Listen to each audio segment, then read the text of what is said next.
کو 25 نومبر کو کراچی کے لوگ باہر نکلے اور اقوام متحدہ کے حق میں انہوں نے بینر آویزہ کر دیے اور نعرے وارے لگائے. 26 کو پھر باہر نکلے ہیں, وہ بینرز پولیس والوں نے ہٹا دیے تھے, پھر دوبارہ لگا دیے شارع فیصل اور دیگر علاقوں میں.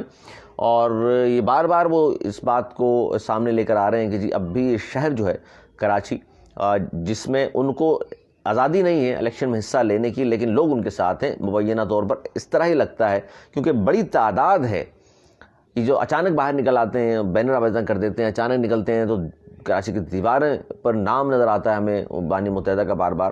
اور حالانکہ یہ آج کل جو خالد مقبول صدیقی صاحب ہیں, فاروق ستار صاحب, ان کا تو نام نشان نظر نہیں آ رہا کہیں بھی, لیکن ان کا نظر آتا ہے فوراً. تو جس سے لگتا ہے یہی ہے کہ اگر الیکشن سے پہلے, جنرل الیکشن سے پہلے اگر ان کو آزادی مل گئی اور عدلیہ کے ذریعے, تو پھر معاملہ بہت مشکل ہو جائے گا خاص طور پہ لوگوں کو یہاں ٹھہرنا, جو آج کہہ رہے ہیں کہ جی 3 وزارتیں ہمارے پاس ہیں. ساری کراچی کے عوام ان کے ساتھ, سارے کراچی کے عوام ان کے ساتھ. پیپلز پارٹی جو خواب دیکھ رہی ہے, جو خواب دیکھا ہے پاکستان پیپلز پارٹی نے قبضے کا, وہ پھر ظاہر ہے ایک بار پھر شرمندہ تعبیر نہ ہو سکے گا.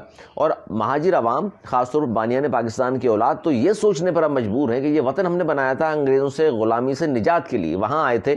یہاں بھائی وڈیروں کے غلام بننے کے لیے ہم نہیں آئے تھے اس ہند میں یا پاکستان میں کہ ہم وہاں جائیں گے تو ہم وڈیروں کی غلامی ہمیں قبول ہے, ہم انگریزوں کی غلامی ہمیں قبول نہیں. غلامی کسی کی قبول نہیں ہے ہمیں. بانیان پاکستان کو کسی کی بھی غلامی قبول نہیں ہے سوائے نبی کریم صلی اللہ علیہ وسلم کے. یہ اس وقت کی بات کر رہا ہوں جو اس وقت سیاستدان ہیں, کسی کی وڈیروں کی تو بالکل قبول نہیں ہے. اچھا وڈیروں کی جو غلامی نہیں کرنا چاہتا, کچھ تو ہمارے اردو بولنے والوں نے غلامی قبول کر لی نا ان کی, جا کے بیچارے لیٹ گئے نیچے. اور ظاہر ہے وہ پھر کسی لیے کہ چھوٹی موٹی کوئی مشیر بنا لیں, ہمیں کچھ چھوٹا موٹا عہدہ دے دیں, کوئی سرکاری نوکری پہ رکھ دیں. جو دیکھیے غلامی قبول نہیں کرنی, اسی لیے تو پھر پارٹی بنی ایک, اسی لیے تو ان کے سامنے کھڑے ہوئے. یہی تو تکلیف ہے سب کو کراچی والوں سے کہ جناب یہ وڈیروں کی غلامی قبول کیوں نہیں کر رہے, ان کا تسلط قبول. بھائی ہم نے وہ نہیں کیا ہندوستان میں رہتے ہوئے, غلامی قبول نہیں کی, جبھی تو پاکستان بنایا ہے, اور پاکستان بنایا ہے تا قیامت رہنے کے لیے.